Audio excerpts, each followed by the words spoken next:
The banned plastic Mopar Carb trick that woke dead V8 engines into monsters. By the late 1970s, the reaction was almost automatic. Open a hood, see the brown plastic body of a Carter ThermoQuad, and most mechanics didn't even finish the diagnosis. Plastic carb. Smog junk. Too complicated. Something installed by emissions engineers, not performance people. Something meant to be removed. But that surface judgment hid an uncomfortable truth.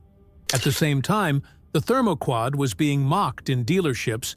A different story was spreading quietly through Mopar garages, test and tune nights, and backroad pulls. Low-compression smog engines were pulling harder in the mid-range than they should have.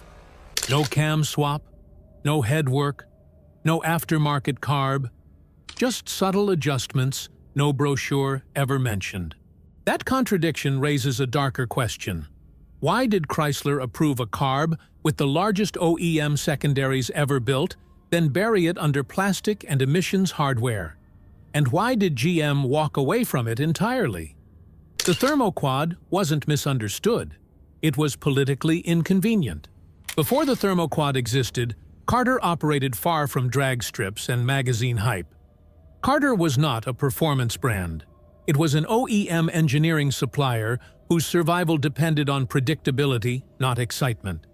Its customers were automakers, not racers, and its reputation was built on load response, repeatable calibration, and thermal stability across millions of vehicles operating in wildly different conditions. Carter calibration engineers worked closely with Chrysler powertrain teams in the late 1960s, as fuel quality declined, compression ratios dropped, and emissions rules tightened. The challenge was no longer peak horsepower. It was consistency under heat-poor gasoline altitude swings and legal pressure. The ThermoQuad was born inside that reality. It was designed to survive worst-case scenarios, not to win bench racing arguments or impress spec sheets. Carter never chased horsepower. They chased control under chaos. That context explains the timeline that followed. In 1969, the ThermoQuad first appeared in Carter's competition series.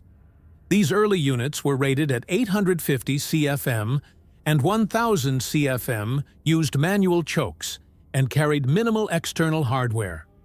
They were airflow-focused, mechanically honest, and largely free of regulatory compromise. Internally, Carter documentation treated these not as street carburetors, but as track-calibrated units that were later softened for warranty survival.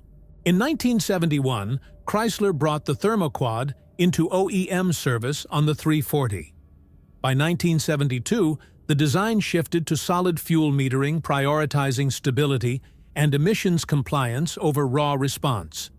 Between 1973 and 1975, EGR ports, canister purge circuits, and idle enrichment systems were layered on.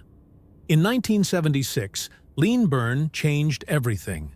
The carburetor became part of a larger emissions strategy rather than a standalone fuel device. From 1978 through 1981, feedback solenoids, electric bowl vent solenoids, and tamper-proof hardware accumulated. Each year added intelligence and legal compliance, but often at the cost of drivability and trust. By 1984, Chrysler ended ThermoQuad production altogether. The carburetor did not become complicated because it was poorly engineered. It became complicated because it was asked to carry the full burden of emissions law. What rarely gets said is this: the ThermoQuad did not begin as a street carb at all. It began life as a race-only design. Only after its airflow advantage proved undeniable did it get pulled into street and OE duty, then systematically detuned to survive regulation. That reversal explains everything that followed. On paper, the ThermoQuad's hardware did not just seem excessive, it seemed suspicious.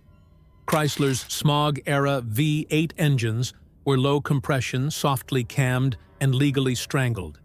Yet sitting on top of them was a carburetor built with proportions that bordered on reckless.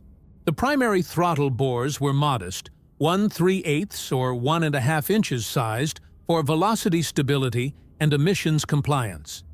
That part aligned with the era. What did not align were the secondaries. At 2 1/4 inches, they were enormous. Larger than anything Chrysler needed. Larger than anything regulators would have encouraged. Larger than anything a cautious OEM would normally approve. Flow numbers only deepen the mystery. The so-called small ThermoQuad flowed around 800 CFM. The larger units reached roughly 850 CFM. The competition series stretched as far as 1,000 CFM. No other OEM carburetor of the time offered that kind of airflow potential, especially not during an era defined by catalytic converters and vacuum hoses. The official explanation was efficiency. The spread bore design allowed engines to cruise on small primaries while reserving airflow for rare high-load conditions. The secondary air valve ensured the engine had to prove demand before airflow was granted. Safe, logical, defensible. But that explanation ignores a critical detail. Tooling secondaries that large was expensive, unnecessary for compliance, and difficult to justify unless someone expected the restriction layers to be temporary. Once emissions hardware was bypassed, air door tension adjusted, and secondary response freed, the ThermoQuad behaved like a carburetor waiting for permission. Permission that the factory calibration never officially gave. That leads to an uncomfortable possibility. The ThermoQuad was not misunderstood. It was intentionally overbuilt, then deliberately restrained. Not because engineers failed, but because they were not allowed to let it win. The most mocked element of the ThermoQuad was also the one nobody bothered to question. The brown center body was never cheap plastic. It was phenolic resin selected by Carter Carburetor Company specifically for its ability to block heat transfer. Internal Chrysler testing showed fuel temperatures running roughly 20 degrees Fahrenheit, cooler than comparable all-metal carburetors under identical conditions. That number mattered far more than brochures ever admitted. Later independent testing pushed that number closer to 28 degrees, and advantage racers could measure even when official literature stayed silent. Cooler fuel meant higher density. Higher density meant more consistent combustion. In low compression, smog-era engines' torque was being lost not to airflow limits, but to boiling fuel and unstable mixtures. Percolation was silently killing mid-range response long before airflow or camshaft choices entered the conversation. Other manufacturers treated heat soak like an afterthought. Thick spacers, extra gaskets, insulating plates stacked on top of flawed designs. The ThermoQuad eliminated the problem at the structure itself. The fuel bowl was isolated from manifold heat by design, not by accessories. Here's where suspicion creeps in. Chrysler understood fuel temperature was a hidden limiter under emissions rules. Carter solved it cleanly, and then watched the solution get dismissed because it looked wrong to traditional mechanics. The material wasn't misunderstood. It was inconvenient to accept. As one veteran tech later admitted quietly, once the fuel stayed cool, the engine stopped feeling strangled. Engineering knew. Legal decided. By the time the ThermoQuad reached production vehicles, its performance was no longer defined by hardware, but by restraint layered into calibration. The secondary air valve spring rate was intentionally high, often requiring a sustained pressure differential before the valve would begin to open. Secondary metering rods were specified with lean tapers, restricting effective jet area even after airflow increased. The choke pull-off diaphragm and dashpot added another delay bleeding vacuum slowly so the air door could not snap open under sudden throttle. Technically, this created a staggered response curve. Airflow potential existed, but fuel delivery lagged behind demand. Secondary throttle plates were mechanical, yet real flow was still vetoed by vacuum logic. From a tuning perspective, this was backwards. From a regulatory perspective, it was perfect. The early 1970s insurance era punished abrupt torque delivery. Emissions testing penalized transient enrichment spikes. Warranty departments feared bog complaints more than lost horsepower. So Carter and Chrysler calibrated the ThermoQuad to behave conservatively, even when the engine clearly asked for more. Here's where the conspiracy quietly lives. None of these restraints were structural.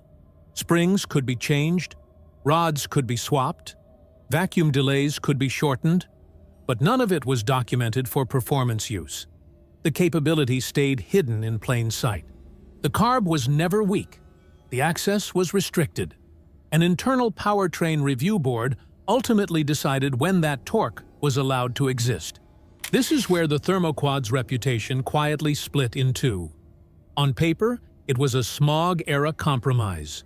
In practice, a small group of mechanics and racers discovered a loophole Carter never advertised and Chrysler never wanted discussed.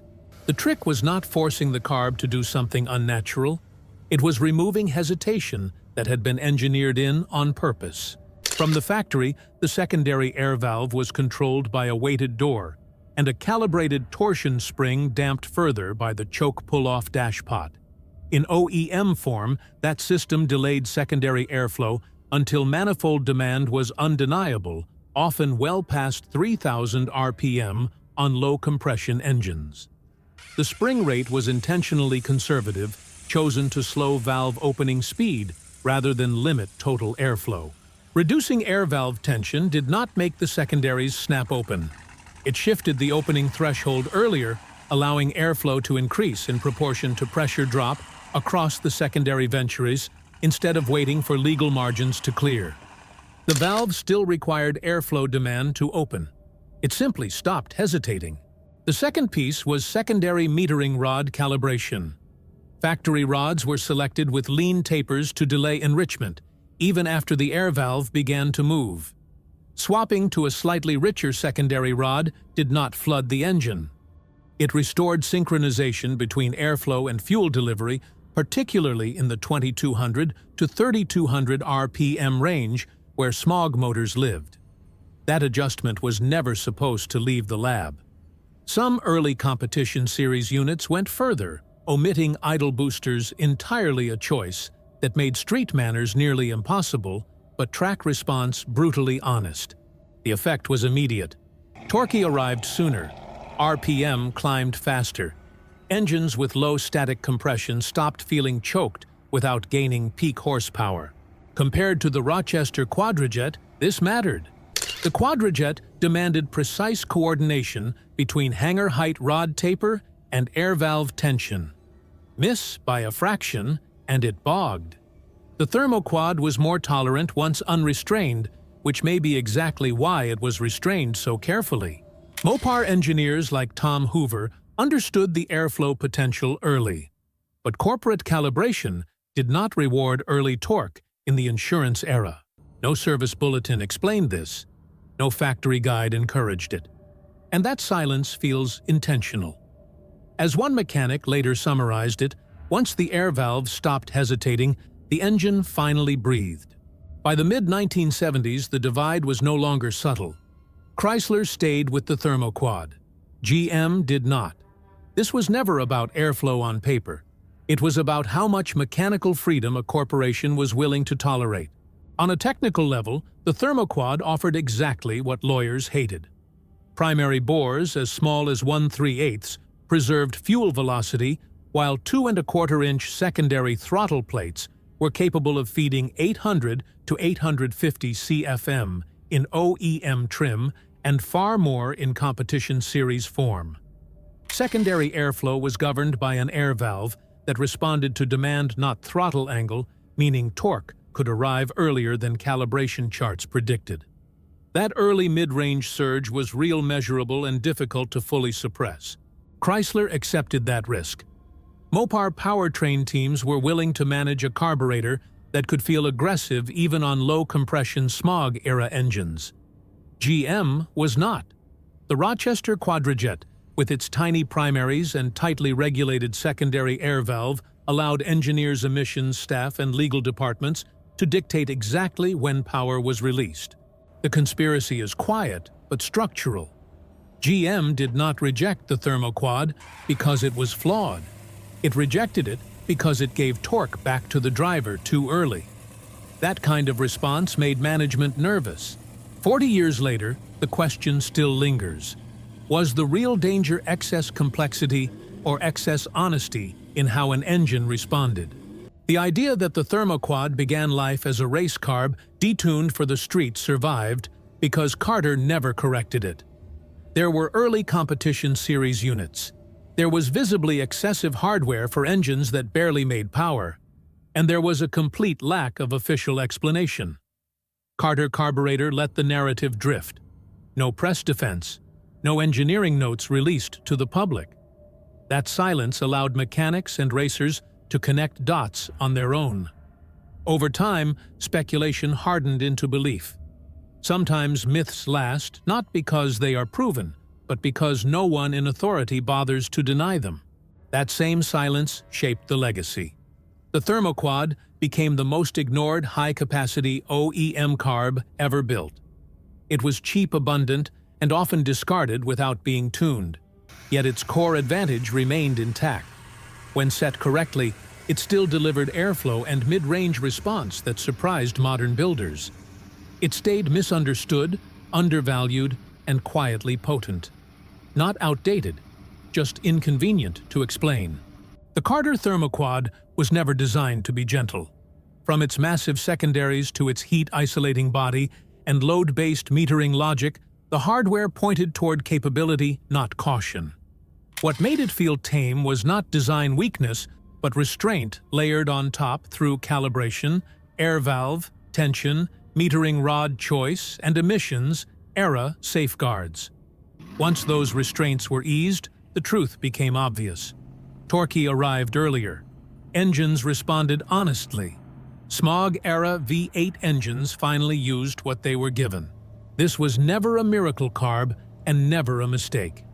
It was an overbuilt system forced to behave politely until regulations loosened or tuners stopped asking permission.